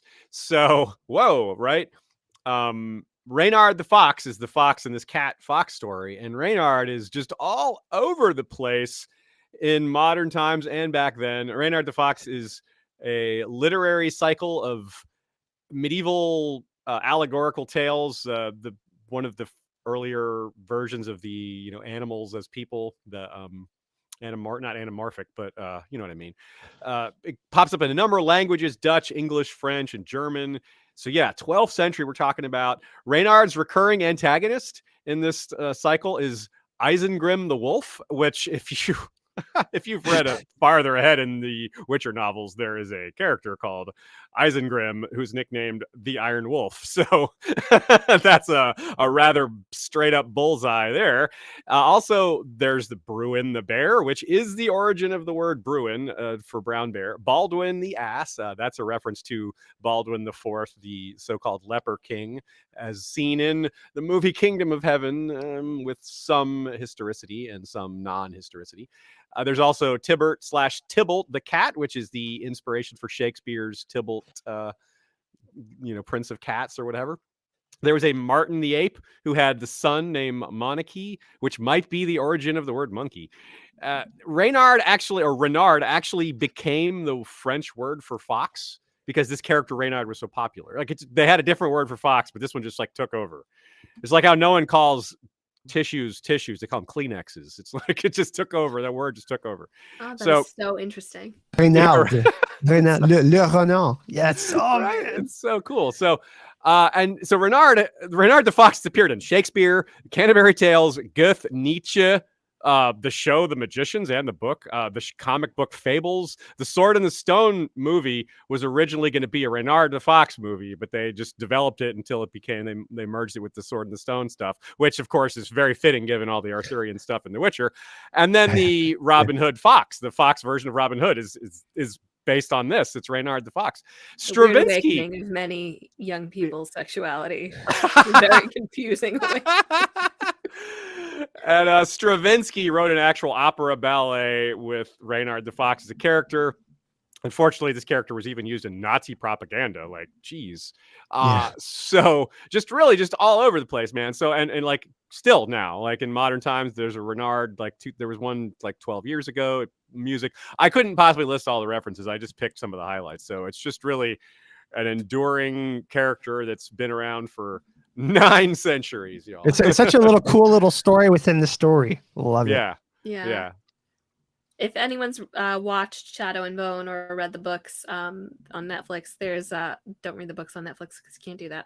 Watch the show on Netflix and read the books.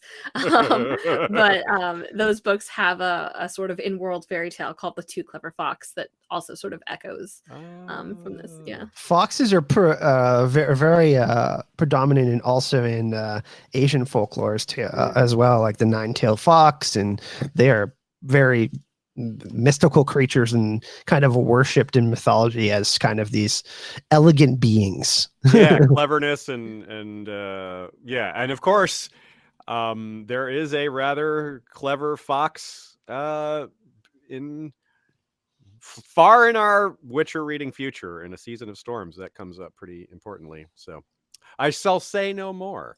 Nicole, you had one other interesting notation influence here. The end of this story really reminds me of the end of the movie Shane, which is a Western. I didn't even look up what year it's from, but it's an old movie, and it ends very famously with a kind of a traveling cowboy person leaving a homestead that he's become very dear to, and the son of the family stands on the hill and yells "Shane, Shane" as he rides off, not looking back. That's the only part of that movie I remember. I saw it when I know, right? But damn, that ending! It is like, oh man, that kid, what a good actor. So that there was, I don't know if that was intentional, but Ciri standing on the hill calling after Geralt definitely brought me back to that. Nice, Well, we could talk a little more about Frexinet. I guess we kind of covered him, but one interesting note that he is probably Kistrin's uncle-in-law because his sister married the king, so that's probably Kistrin's probably her son, but it might be a remarriage, so we're not sure about that. So he would have been Ciri's uncle-in-law. So, but not. Do you guys have anything else to say about him? I guess we kind of covered our confusion over him, but maybe there's but there's an awesome random observation that you have here. Well, yeah, okay, so I'll get to that in a sec. But the Frexinet, I think what really rubs me the wrong way about him. Well, okay, 2 things. One, we see all these very innocent people who die in this party. The boy, even the serving man. And it's weird, or it feels somewhat unjust in a way that Frexinet is the one who survives. Not that it is necessarily unjust, but that's the way I read it. But also he has that really strange conversation about his sister, who I guess is married to the king. And he calls her like perfect, she's an idiot and perfect material for the king. Also, she's dying, and he doesn't even seem particularly moved by that. Geralt seems sadder about that than he does, and I think that's probably where most of my not sure of this guy, I don't know why. I agree that was a strange moment. I'm not sure if he's just like, if you want to be generous, he's resigned to it. Yeah, you could read it like that he's just not showing emotion in front of he's Geralt. Stoic about it, but I agree with you, because he doesn't seem all like, he seems like a person who just says what's on his mind, and he seems like he kind of wears his emotions on his sleeves. He seems like kind of extroverted, so I kind of lean your way. That's a little troubling. But I mean, on the other hand, I don't know, maybe he just doesn't like her, maybe. But it doesn't. I don't know. It seems dark though. It's really, it's pretty hard to excuse that. Yeah. So the other thing I noticed, and this is really random, but the word urchin occurs multiple times in the story in a couple different contexts. So one, it's like the terrible urchin that the dryad set up, the spiked ball that sweeps you off the path, impaled. But then, I think he also calls Ciri an urchin or refers to her as an urchin. Like there's the word pops up a couple of times. And again, we're dealing with translation, so I don't know if this is Sapkowski, his intention. But to me, it was very sort of like a meta clue to the reader. Before we know, I mean, most of us knew who Ciri was right away. But like if you didn't, like, just ping, just that little hint there that is, kind of even present in Geralt's experience, but he's just not picking it up. Nice. Yes. I think, that's pretty cool. I agree with that. Urcheon of Erlenwald. Pretty interesting. When I saw you write that note, and I went and I was able to read the story one more time, and I looked for that when with your note in mind, and it was like, that could be. It seems like something that might, like, if you didn't put it in a note like we did and try to be like, that might be something, maybe we're reaching. But then if you think about it, you go back and you're like, okay, you've talked yourself into being something. It's all destiny, guys. So we talked quite a bit about the dryads already. Is there any other points that we really want to focus on with them? Probably a little bit, right? Yeah, just a little bit. We have this cool quote here, very powerful. Okay. This is Geralt's retort, I think, right? Mm-hmm. You, the elder folk, like to say that hatred is alien to you, that it is a feeling known only to humans. But it is not true. You know what hatred is and are capable of hating. You merely evince it a little differently, more wisely and less savagely. But because of that, it may be more cruel. That is good. Like when I was writing that thing about trying to make up a point about how good their debates are, I'm like, it's just like every time one of them like makes this great point, and it's like, oh, that's an argument winner right there. And then nope, someone comes back and is like, yeah, but you haven't thought of this. It's like, oh, damn, nice point. It's like it's like a sword fight, but they're not trying to kill each other, but it is like you see. It's a verbal duel for sure, and they're each trying to. I mean, there are very high stakes. They're each trying to skewer the other's worldview. That you're right. They're not trying to kill each other, but they are trying to deal. Yeah, it is like Geralt's like, you should assimilate. It's like it's really a big. If he could be right about that, it would be a huge deal. There's obviously the accepting of that is another thing, but you could say those words were pretty savage. No, they really did cut though. They were strong words, right? Well, one thing I just remembered a point that I had earlier was that Geralt is really, wait, hang on. I literally just that thing where you're like about to say a thing and it just leaves your head completely. That's wonderful. All right. Okay. So Geralt is really interesting in this because he stands in for the dryads as man, like Eithne is like referring to him as, the generic man or whatever, but he's not. He's rejected by so much of humanity as a non-human. And like, I just find that dichotomy really, really interesting. Yeah. That's a good point. And I like the his thing to Brienne about, he's clearly like in awe or in respecting of their marksmanship. They're clearly incredible. But there's that line, there's that like passage where he tells her about the impersonal nature of killing with arrows and how like, no, you can't see it that way. You have to accept these consequences. You have to, if you're killing someone, it's you doing it. It's not the bow. It's not the arrow. It's a little bit of maybe even a modern analog to how people discuss guns sometimes about whether it's the gun or the person, which we're obviously not going to get into that debate, but you can recognize that is something that gets brought up amongst that. Kind of feels like the man who passes the sentence must swing the sword type of deal. Like, do you take responsibility for that? Like, how do you feel about that? Right. Like, that's a very good point. And speaking of death here, in terms of like lore, the dryads bond with a tree, and the bad things can happen if their bonded tree is cut down. It's which is another thing you could, if you want to imagine Game of Thrones here, like you lose your skin changer animal and you go nuts because of the pain or what have you, because you feel the pain through that bond. There's other parallels in other fantasy worlds, like the warder Aes Sedai bond and Wheel of Time, for example, is somewhat like that. If one half of the bond is killed or suffers greatly, the other half feels it. So Sorry, it's high different though school with me a is having tree, because that's extreme feels a right much now. more different. What we're more used to is an animal or a human or two humans in other fantasies, so that's harder to conceptualize. I think as a triple tree, so that kind of shows how strong she is. She's got like, no wonder she's the lady, she's the queen of Brokilon. Like, she's got 3 trees, y'all.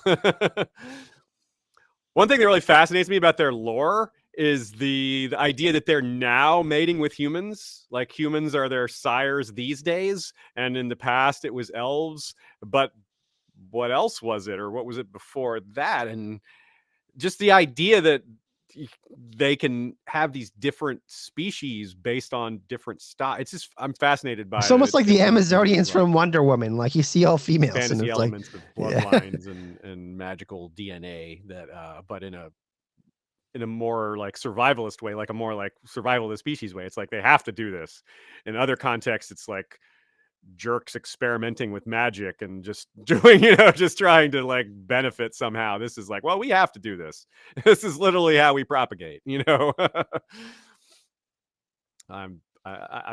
don't know there's a point to that. It's just super interesting.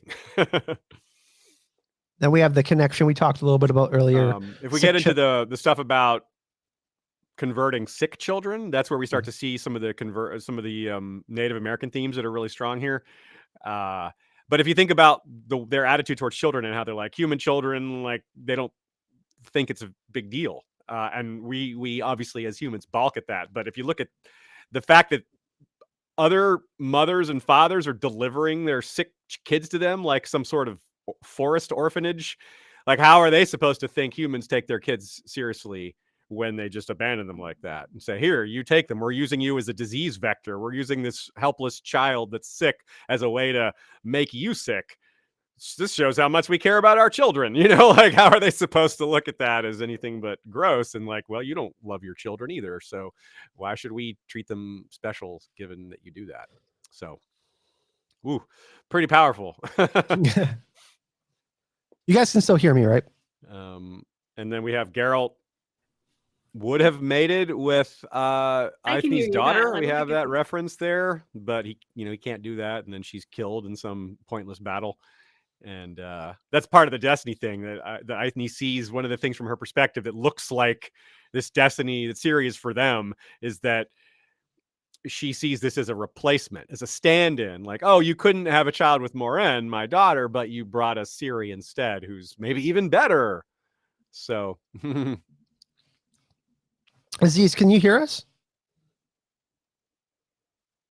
I can hear you, Kyle. I don't think Aziz. Can Aziz hear us? Yeah, I just texted. Sorry, chat. Just one. Difficulty. Are we having a problem? I cannot hear you guys. That is true. I did think my Amazonian Wonder Woman comment was worthy of being noticed. So then I started to wonder. 1 second. Okay, now I can. Oh, okay. We were just remarking that my Amazonian comment of the Wonder Woman, all of them being on the island, just the women and the dryads, you didn't remark to that, Aziz, and I was a little bit offended because I pulled my headphone out probably 15 minutes ago. Oh, no. So I haven't heard anything anyone else has said. So I apologize if I just talked over you. I was like, okay. We were brilliant. You have no idea. I was just like, well, no one say anything. I'll just go on to the next point then. And that happened like twice in a row. So it's going to be really interesting when you listen back to the pod chat. I didn't know till I saw the chat and someone's like, I don't think Aziz can hear you. I'm like, guys, it's the 13th episode. Coincidence? The podcast is surprise a night episode. What do you think about that?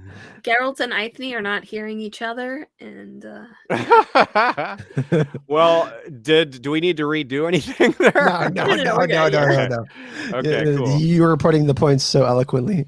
Okay, good. I hope I didn't miss any. I guess I'll hear it was funny you guys said when I go back and look. No, it's funny because I was mentioning the sick children part, and I was going to mention the kind of the parallel with the Witchers and stuff like that, but you were already on it. I was like, Zeus, and then you just kind of went. I said it at the same time, and then you went forward, and it was really funny because you mentioned everything. Well, what was the Amazon point? I did want to hear that. Just like the Amazonian Wonder Womans, like how all dryads are women, and then you were kind of talking about the mating, them having to go out into the world and find mates. Anyways, it's just a joke. That is a good connection, actually. Yeah. Anyways, we're back. Yeah. So the way that relates directly to some Native American themes, I guess this is a decent place to jump back in. We know that that was a strategy used by, I guess, the U.S. military. I'm not sure. I guess it was the military that actually gave blankets that had smallpox infected blankets to Native Americans who were more susceptible than the European white folk because they had more exposure to it. And specifically smallpox is mentioned here as one of the diseases that the human children that are brought to Eithne and her people have. And also, of course, the scalp hunting thing. That's an inversion because it's the dryads who get scalped. But I think white settlers started scalping as a response to natives doing that to them. So either way, it certainly fits here. And that same Eithne's same reluctance to accept any deal from humans because she knows they're going to renege is absolutely the case of Native American the deals that these treaties that the U.S. government had with natives. And some of these, it's not even like the government's necessarily fault. Usually it was, but for example, the show Deadwood, which many of you have even probably seen, but if you haven't, it's pretty accurate in terms of the setup, is a town that formed around wealth seeking in non-U.S. territory. Like the U.S. didn't sanction Deadwood. It was just a bunch of people went there and made a town. The government couldn't stop them. There's no real way to do that. And the Sioux couldn't stop them, even though it's their territory, because there's so few of them. And the reason this all relates back to this story is that the reason people were going there was for gold. They found gold in the Black Hills. And so Americans were like nuts for gold. And that is very much reflected here in the story because she talks about, Icy has a quote that says, "In marble tombs on piles of yellow metal and shining gems," in reference to all these dead kings of Crag On. And the translation for the Sioux word for gold is the yellow metal that drives white people crazy. So we have the phrase yellow metal in both of these cases. And well, yeah, that is one of the things Eithne says. He's like, yeah, I know what he wants from us. He wants wood. He wants mineral wealth. He wants this and that. So that's completely lines up with all that. And it's very sad.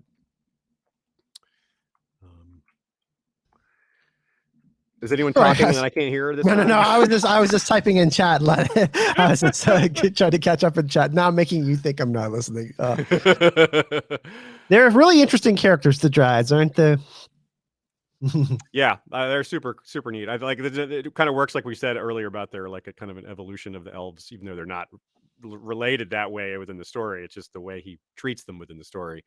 The themes, the way the themes culminate. And it's interesting because not to spoil anything, but there is a character later in the books who kind of brings all of these threads, like the human and the dryad and the elf threads together really interestingly. Good point. One important thing here: dryads in folklore compared to real dryads, compared to the Witcher dryads. In human world, Earth world, dryads, that word is Greek. They're a type of nymph, which is, as we covered before, that's a tree spirit. Every tree spirit species has a nymph. So dryads are the oak tree spirit. But in the Witcher world, dryads can be any tree.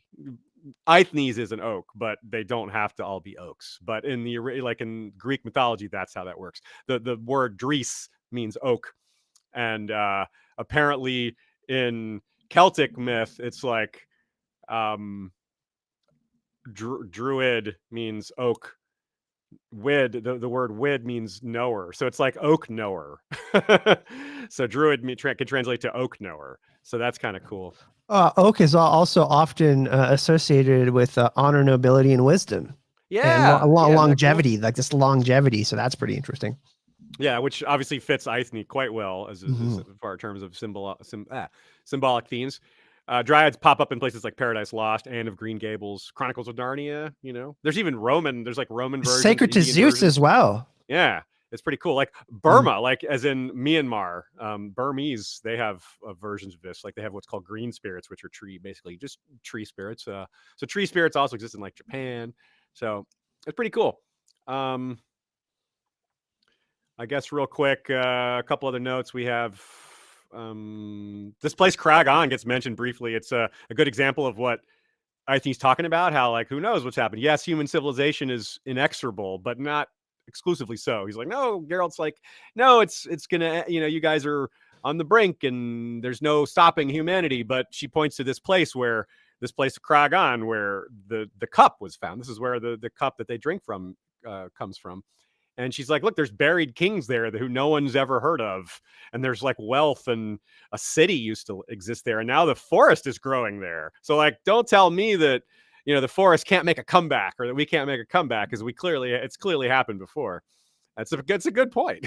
So, yeah. I got strong Lord of the Rings vibes from this. Ooh, good point. I did not think of that, but as soon as you mentioned it, it's a bold one. Yeah, like I think there's one, I haven't read it in a really long time, but like there's one part where they're talking about like, why don't we just throw the ring into the sea? And they're like, well, in 20,000 years, the sea will be land, so that won't work. And the elves are like, this is significant to us, and everyone else is like, okay, real quick, we've got I have to say, I don't like anything that you've written in this next thing. None of those things I enjoy. I don't like it at all. What McCall is referring to is the 2 or 3 paragraphs I wrote about giant centipedes. So I'll try to be quick, like the giant centipedes. We're going to do a monster episode. We'll do it. Oh, thanks. Great, guys. Can't wait. So the giant centipede / myriapod / scolopendra / Igurn was the word that Brienne uses. They're all kind of the same thing. Different, like scientifically, a myriapod is any of the different things, like millipede or centipede or whatever, which is a type of arthropod. It's funny. Centipede means 100 feet. Millipede means 1,000 feet. Myriapod means 10,000 feet. But these are, of course, not literal. They don't really have 10,000 feet. Millipedes are like eating dead stuff and leaves, while centipedes are venomous hunters, which is pretty perfect like rats and shit. Yeah, it's pretty perfect for fantasy worlds. Like giants, the basic attitude of a centipede, all like real centipedes, and there's like 8,000 species of centipede in the world. Their basic attitude is, if I can eat it, I eat it. If I can kill it, I kill it and eat it. They'll just eat anything they can. So if they're big enough to eat something, they will. And of course, so you make them big, and there you go. Now on to herb lore. Yes, let's move on past that. Wait, I literally thought I think everyone should have to experience the quite large ones existed on Earth in prehistoric times. Paragraph that you included there, Aziz.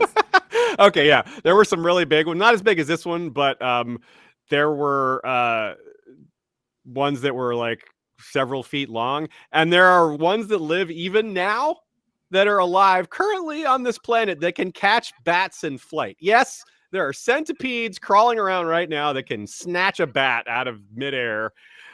Another thing they do is they crawl up on the ceiling where a bat's hanging, and they just like wrap themselves around the bat's legs, so the bat's just like stuck, and they just like. And we're gonna need a third member of the podcast to surprise now. Mikhail is now terrorized. Fuck all of this. I don't like it.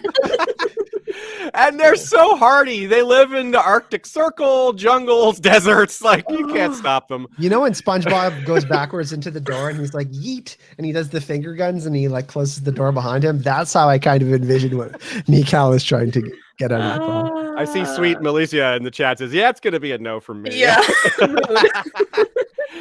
Okay, I got some real quick notes on herb lore, which is much less terrifying.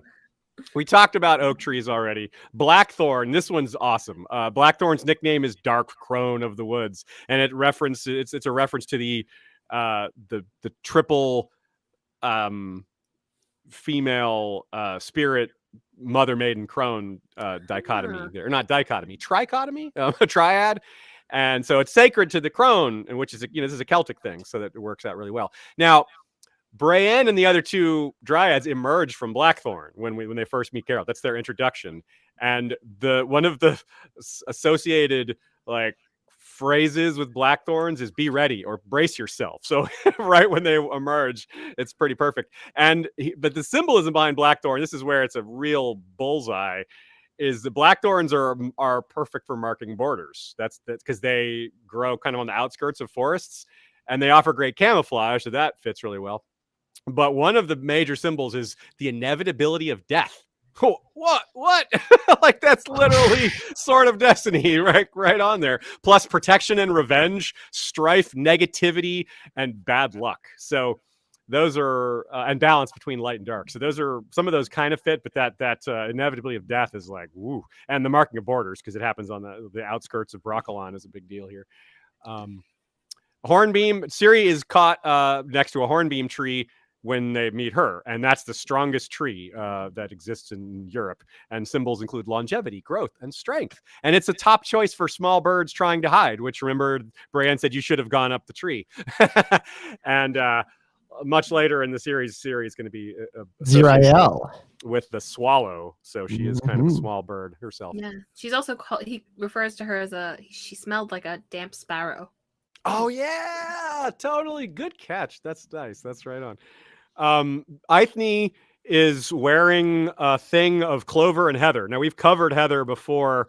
It's a protective thing, and it's also about positivity. Clover has anti-negativity as a symbol. So you have positivity and anti-negativity together, which are kind of the same thing. And clover is also a protective thing.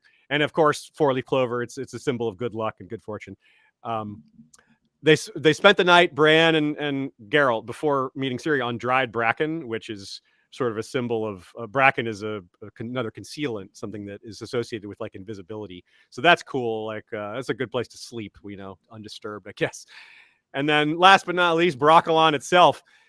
It's really cool because science tells us that the way a lot of these forests and jungles work together, like multiple, it's not just like a symbiotic relationship between two organisms. It's like a multi-symbiosis between multiple organisms that is hard to even keep track of. It's so when Geralt thinks Brokilon is alive, it's not wrong to say that's metaphorical, but you could defend that as a literal statement. Like everything about it is alive, and as a whole, it's alive because it creates life in a way that wouldn't exist individually.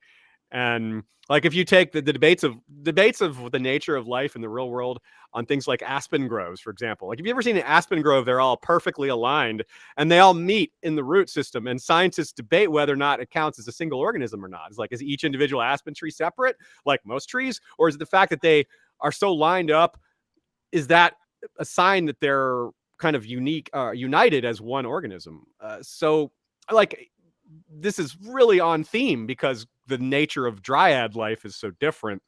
It fits in really well with their being close to nature like this. So that really fits in with the idea that dryads don't recognize a lot of human conceptual ideas because their world is so very alien and different and awesome though and cool. So it's a really freaking cool setting, man. Like, yeah. Not something that we get to visit a lot either. No, we get Mirkvid later on, but not quite the same. Wonder where you got that one from. And places with giant centipedes, unfortunately.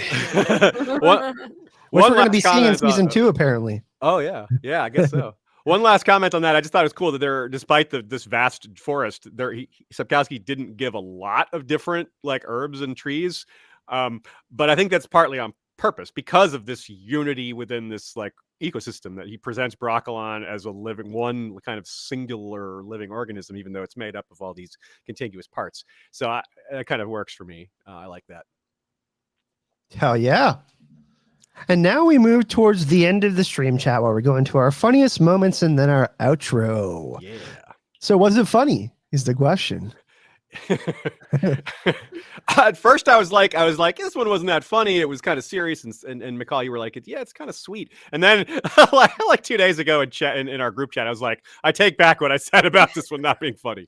This one's funny. It's just funny, maybe in different ways, but yeah, it's more situational, I think. Yeah. It goes back and forth. Yeah, it's like what you said earlier, like how we were talking about the evolution, how this one's an evolution of Edge of the World. And you saw it's like it's kind of very distinct how it goes from the silly to the serious. This one more weaves the two together. Yeah, for sure. Yeah, so that's part of why it's maybe a little more sophisticated. So let's start off with this funny moment. As soon as Geralt figures out she's the princess Frexinet was looking for, he gets less friendly with her. And he perhaps tries to provoke her with her rider. Where are you from? I'm asking you, Scamp. You Scamp. The things they call each other are so funny. Tyke. which is like a pretty aggressive word, Scamp. I don't know about you guys. I don't think it's, yeah. You Scamp. Who wants to take this next one? This one's pretty funny too. Yeah, Ciri's got some good lines, doesn't she? Yes. Before I went there, they showed me a painting, but he wasn't fat in the painting. Kistrin is still a child like you. In a few years, he might turn into a handsome young man. Is this me again? Yeah. Then they can send me another painting in a few years. It's just, she's got a point there. You saved me from that centipede. Ugh, I almost died of fright. You almost died. That's so good. It's like he's completely oblivious. He didn't die to a giant fucking centipede. So there's if you guys remember, there was the fake wedding that Sapkowski wrote for his friend that was just a joke of Yennefer and Geralt getting married, and every character that's ever been in any of the stories shows up as a guest, even like people who are totally evil, like, you know, well, we won't say who, but there's characters who show up that you're just like, well, they're showing up. I was like, yeah, the whole thing's a joke. Frexinet shows up with Brienne. They're like a happily married couple. They have 5 to 6 dryad kids, and she's pregnant with another one. So it's like, talk about, yeah, he's just going over the top with the silliness there. It's like, yeah, just imagine if everything worked out in the most fairy tale happy ending possible way. This is what it would look like. It's like, just like so unbelievable. I have a major soft spot for like all of the contrasts between Geralt and Ciri. Like the conversation where, you know, well, first of all, her line where she's like, "How am I supposed to sleep without a story? Honestly, like, you know, like, you dumbass." You know? It's just like it's so good. The part where, you know, he tries to give her food. And he's like, "Here, have one apple." "Ew, what's that? No, I'm not going to eat that." "Okay, I'll have the apple." "Wait, why can't I have both apples?" "Okay, fine, have both apples." Like, it's just such a funny, like, back and forth. Yes. And then just this particular moment with Mouseack I really like, where she says, "Did Grandmama send you? Uncle, she's very worried." "Not very." Mouseack smiled. "She's too busy soaking her switch. The latest in Ciri will take us some time. Devote it to thinking up an explanation for your deeds. It ought to be, if you want to benefit from my counsel, a very short and matter-of-fact explanation, one which can be given very, very quickly, or in any case, I judge you will be screaming at the end of it, princess, very, very loudly." Oh man, I love their relationship. Yeah. They have a really cool friendship, don't they? They do. There's one I forgot to put in our notes here, so I'm gonna jump into it because this is we don't have any other ones written down. When Frexinet mentions that he was a cormorant, and Ciri's like, "You were a cormorant," and it just makes me think of Monty Python. Have you guys seen Monty Python: The Meaning of Life? There's that scene where they have the kids in the religious school, and they do they praise God, do this long thing where they talk about how great God is, and it's like, "Oh Lord, you are so great, you are so big, you know, gosh, we're all really impressed down here." And then at the end of it, John Cleese gets up and is like, "Attention, 2 boys were caught rubbing linseed oil into the school cormorant. The cormorant is off limits." And at the time I first saw that movie, I didn't know what a cormorant was. I assumed it was like a building of some kind because it's boys in a school, like not allowed to go there. And I'm like, wait, it's a bird? So you just combine these two things, and it's Ciri's lines like, "You were a cormorant," and he could be like, "Well, I got better." Sapkowski does love his birds And his references. and how about his one remaining bird like aspect that stuck with him after the curse was broken, how he just loves to go eat raw fish. He's like, "Yeah, I just go every once in a while, I just go down and eat a bunch of chum and raw herring. It's so good." So yeah, chat, this has been a super fun podcast. a really interesting story that like we said, it's kind of a two-parter.